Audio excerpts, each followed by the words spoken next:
Looking for a new career? We've got the answer this week on Motoring 98.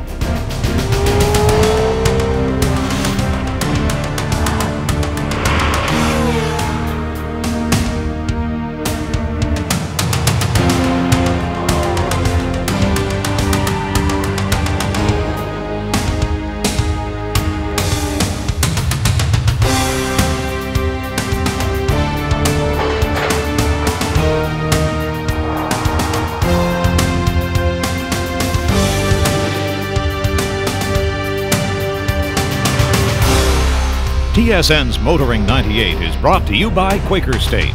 The big Q stands for quality, always has, always will. And Midas Car Care, the way it should be. Hello everybody and welcome to Motoring 98. You know, when it comes to careers, young people are being told that the world of high-tech computers is the way to go. And even I got to admit, computers are here to stay. But so are cars. Would you believe that in 1997, over 53 million vehicles were built on this planet?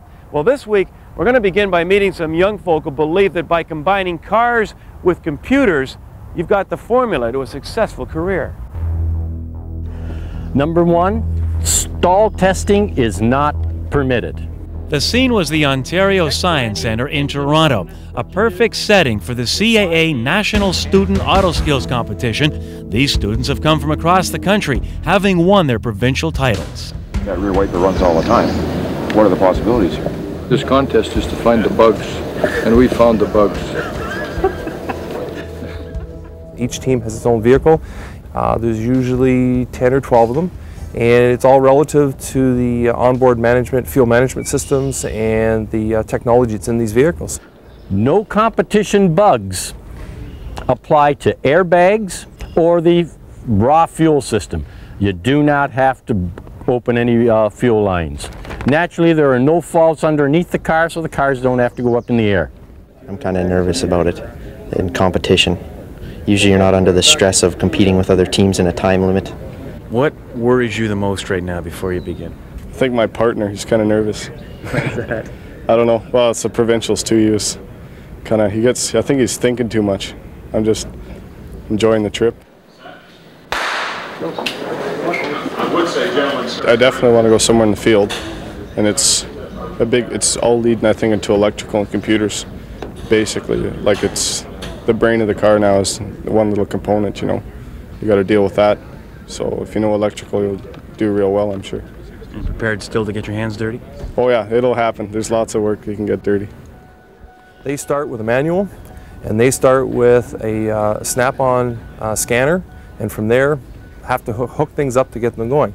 In this case, we're starting off with no battery power, so they've got to start finding out where the power is coming from. The batteries are working, so now it's a matter of figuring out the circuitry to get the power to the scanner and get the thing up and running. Then they have to get involved with certain circuits that don't work, because they may be able to get the car to crank over, but then it may not start. So then they have to determine through the snap-on scanner where that fault is. So they use that technology to correct it. Once they go through that, they get it running. There may be a drivability problem in it, and in this case there are some drivability problems in here. So not drivability and they're going to drive the car, but in terms of idling condition, smoothness of engine, it may stumble. These are all things that will be picked up on the scanner. So, and they're all real world things that can happen. I mean, this can happen in your car when you're driving it today. These are the kinds of problems that could occur. There's line judges for each team, and he will be holding the good parts, if you will, in a box. And the students will, once they find a fault, they will walk up to the line judge and say, I require this component. And they will, he'll hand it to them, and they take it back and put it on the vehicle. You're looking very tense there. Tell me why. I'm very tense because I'm right now watching my son in a major competition, and it is tense. Has he always had a love for mechanics? Always, yeah. When he was about 4 or 5, it was Lego motors, and it just progressed from there. And now we're right into vehicles. I guess the best analogy would be they're looking for a needle in a haystack, and they're not quite sure which haystack to pull apart to look for the needle first. In the old days, what people used to do is have like a known good part, and they'd start at the front bumper and they'd work all the way back, put it on a good part, doesn't work, take it off, next part, next part, next part. It's like trying to pin a tail on the donkey. Every now and again the donkey got a decent tail, but most of the time it was in the wrong place. So they're up against it here, and I tell you, the competition that they're going in for, I wouldn't relish it. There's 5 minutes left in the competition. 5 minutes. What are you guys doing now? Cleaning up? Cleaning it up. The game's over for us, I think. But at least we have to find out what's wrong with it in a few minutes. Paging Dr. Bill! Paging Dr. Bill! That's coming up later on Kenzie's Corner. Dr. Bill! ER immediately!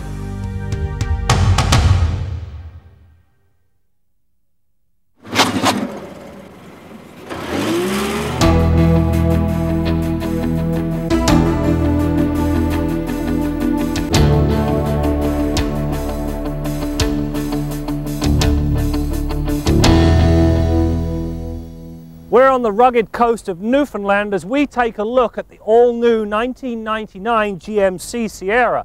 Now this vehicle flies in the face of what's become an industry norm. Both the F-150 and the Dodge Ram were radically restyled. This, on the other hand, you have to look very carefully to spot the differences between new and old. But that, according to GM, is exactly what their buyers wanted. A truck that looks like a truck. Beneath the sheet metal lies a new 3-piece modular frame that features the industry's first hydroform front frame section. The advantage of hydroforming is that it allows the frame to be formed out of a single piece of stock. Eliminating the need to weld does away with the associated heat distortion, and so it becomes much easier to set realistic and attainable tolerances for the body. It also makes for a much stronger body, which eliminates many of the creaks and groans so common in many other pickups. These new trucks have a really neat feature with the automatic transmission. It's called the tow haul mode. And basically what it does, it alters the shift pattern. In the normal mode, you shift between first and second at about 15 kilometers an hour. If you select the tow mode, it ups that shift to 35 kilometers an hour. And when you've got a heavy trailer on the back, it helps to keep the engine in the sweet spot so you don't go lugging it. But it has a really neat side benefit, and that is that because it stretches the shifts out, it gives this truck an almost sports performance mode. It really works very nicely. Now, I'm sure it wasn't designed for that reason. Trust me, it works. The other thing, and at long last, GM have added an automatic four-wheel drive system called Auto Track. This thing allows you to set it in November, forget it until March, and whenever you need it, it's there. And the system really works very well. For $99, the Sierra is offered with a multitude of engines. The base 4.3-litre V6 is a carryover from last year. There's a brawny 6.5-litre turbo diesel and 3 all-new V8 engines that are based on the C5 Corvette's motor. There's 4.8, 5.3 and 6-litre derivatives which produce 255, 270 and 300 horsepower respectively. Suffice it to say, there is not a shortage of power. Indeed, because of the light rear end, wheel spin is never far away. The motor of preference will be, however, the 5.3. Along with its horsepower, it delivers 315 pounds-feet of torque at just 4,000 RPM. Combined, these numbers produce brisk acceleration and a tow capacity of 8,000 pounds when properly equipped. You know, one of the better improvements they've made to this new truck is the fact that they've stretched the extended cab by 3.7 inches. This gives you a usable rear seat that actually has quite a lot of legroom. Now, getting back here is also easy. They've incorporated the seat belt right into the seat. That means you don't have to fight them on the way in. As for everything else, power locks, windows, mirrors, full set of gauges, radio that's given prominence, climate controls below them, coffee cup holders, and you also get a 40-20-40 front bench seat if you so wish. Fold it down, storage space. Stopping power has also been improved tremendously. You now get a 4-wheel disc brake system that comes with standard anti-lock. The brake tests produce stopping distances of about 118 feet from 80k. The pedal feel is now superb and very easy to modulate. We started with the Sierra and we finished with the Silverado. Now, generally speaking, GM have done a great job with this pickup. It's got much better engines, much better brakes, and it handles very well for a pickup. It's just too bad they didn't finish the job and give it the look it deserves.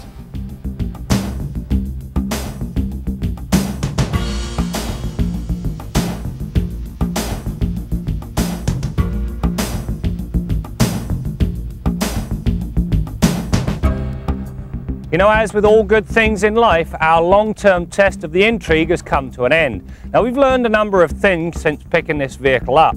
First of all, the Autobahn package and its speed-rated tyres do indeed introduce a harshness that's out of keeping with the rest of the vehicle. The second thing, the ABS kicks in too soon. Again, I attribute that to the tyres. The last thing, this car was a more than worthy winner of our Car of the Year. Now, before we go to the final numbers, I must warn you, they will surprise you.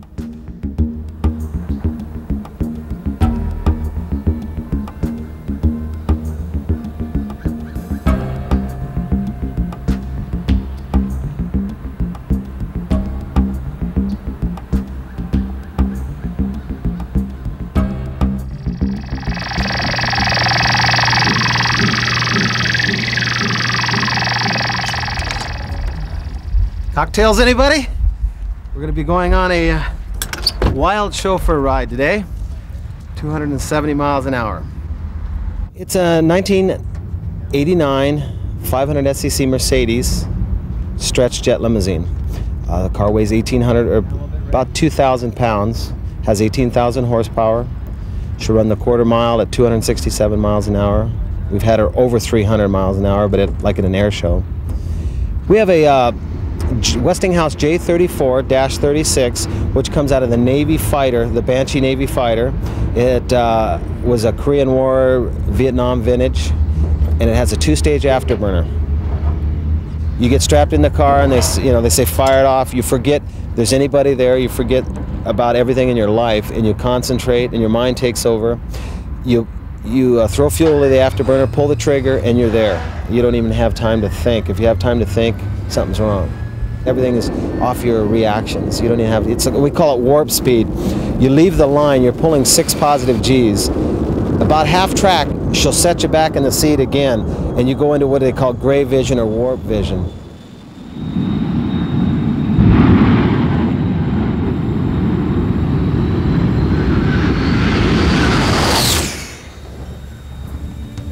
The G-forces are so strong, it's like having 3 fat ladies squeezing against you on your lap. I mean, they weigh about 300 pounds apiece, seriously. It's crushing you back in the seat. And then you get your first initial blast, then about 8th mile, the thing really comes alive. We'll do our last 8th mile in 1.something seconds, 1.3 seconds. And our first one, it takes 4 seconds to get there. So it gives you an idea of how you're pulling in the G's in the last 8th mile. So it's incredible. It's pretty, definitely something to experience.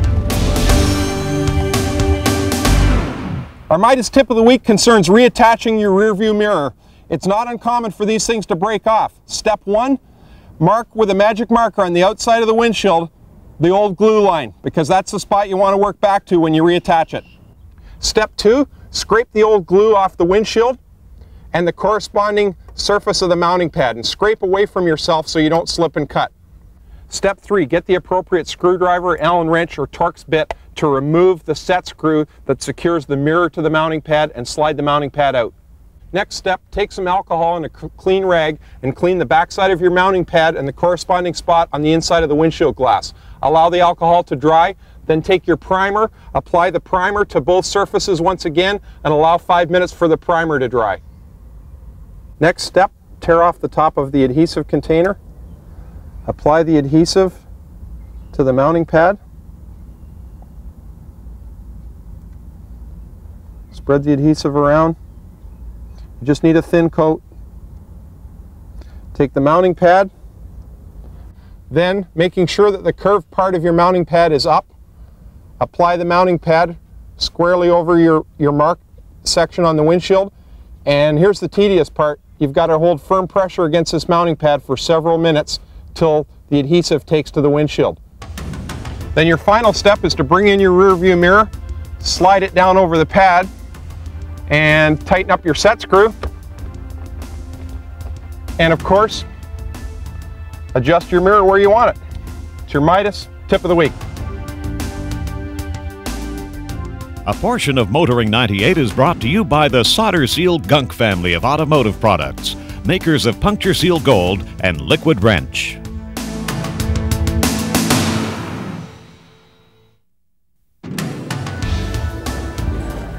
Well, our mechanics competition is continuing and the clock continues to count down. Now stick around to find out who our national champions will be.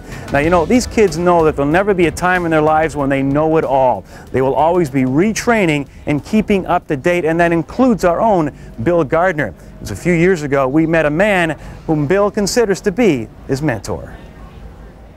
Tonight we're going to be talking on General Motors Systems update. The main topic of the evening is going to be the central port injection system. When his working schedule permits, Bill Gardiner heads to the classroom to help stay on top of the latest in automotive technology. And for the past 15 years, Bill has relied on one person for his information. That man is Ron Brown. Well, I met Bill Gardiner about 1978.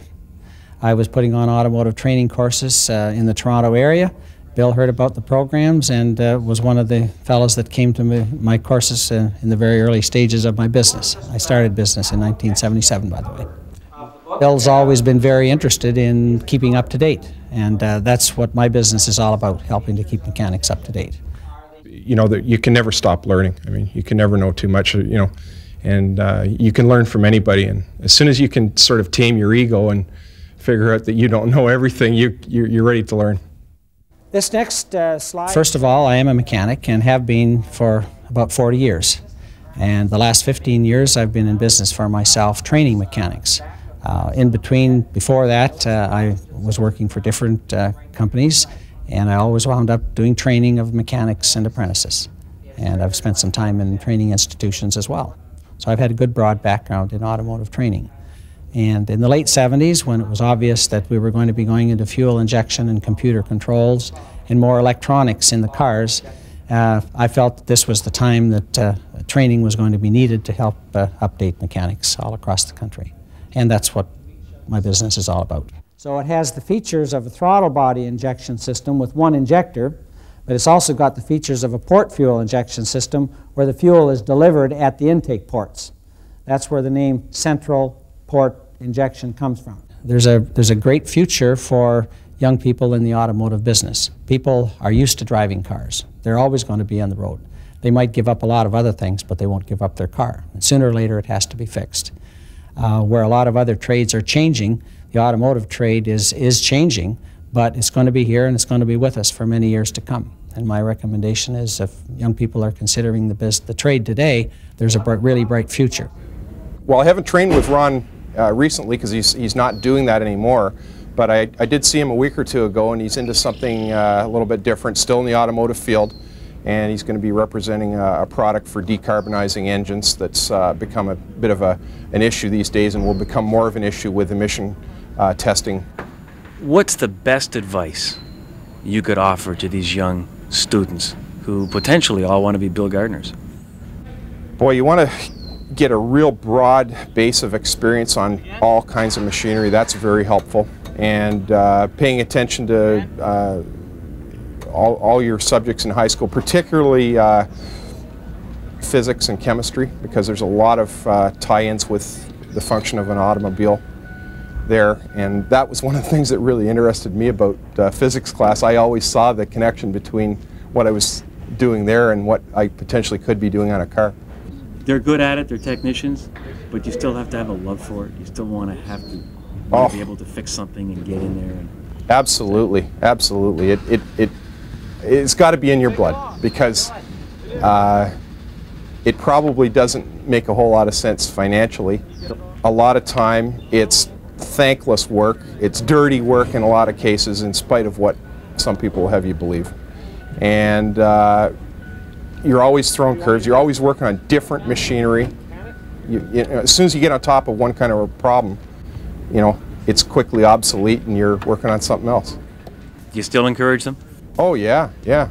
And it's amazing how well they did in light of the complexity of today's cars. You know, it's quite astounding. Gentlemen, time, the contest is over. Thank you.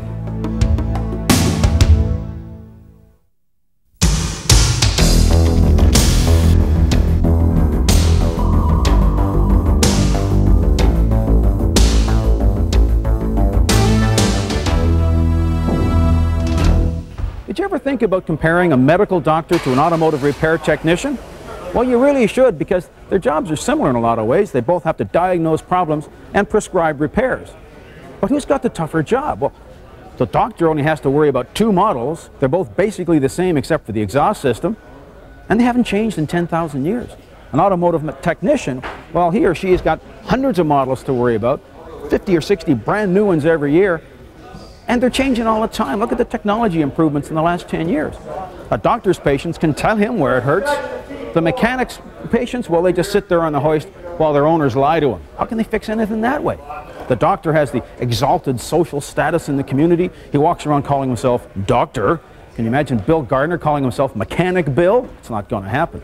The doctor gets a couple of $100,000 a year guaranteed by the government. A mechanic can't even deduct the cost of his tools from his income. And another thing, tell me now that you know this little analysis, who's got the tougher job? Well, the mechanic, of course.